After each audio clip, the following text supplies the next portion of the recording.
सुप्रभात बच्चों, आप सब कैसे हो? पता है आज मैं आपको एक कहानी सुनाने जा रही हूँ। इस महल में एक लालची राजा रहता था।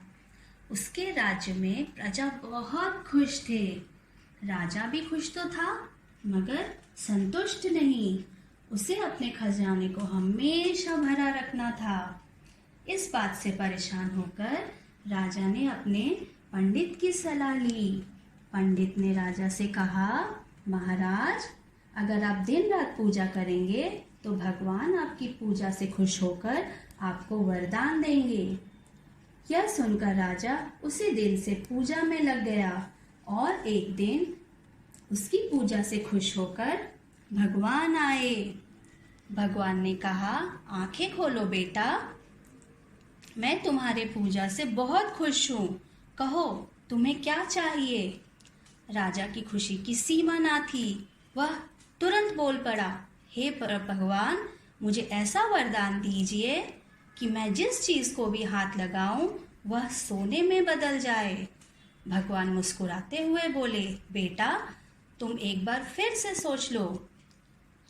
पर राजा अपनी बात पर अड़ा रहा कि मुझे यही वरदान चाहिए।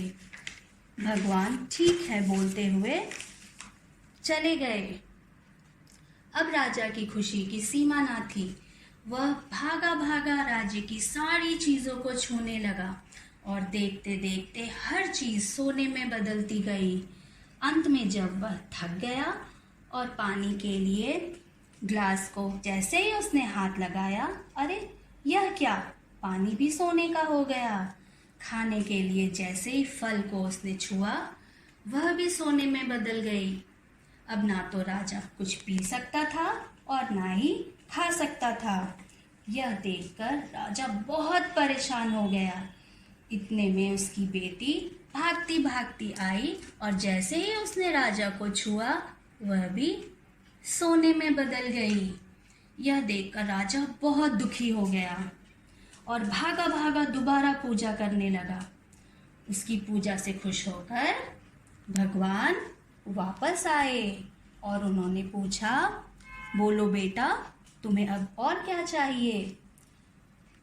इतने में राजा ने कहा, हे प्रभु, मुझे दिया हुआ वरदान आप वापस ले लीजिए।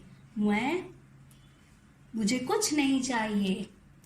भगवान ने कहा, मैंने तुम्हें पहले ही कहा था अपने बात पर विचार कर लो, पर तुम नहीं माने। राजा ने कहा, हाँ हाँ भगवान, मैं समझ गया। उस वक्त मैं धन के लालच में अंधा हो गया था। मुझे माफ़ कर दीजिए और अपना वरदान आप वापस ले लीजिए। भगवान को उस पर दया आ गई। उसने कहा, ठीक है, जाओ, तुमने जिन जिन चीज़ों को हाथ लगाया है उसे वापस छुओ तो वह अपने पहले के रूप में आ जाएंगी।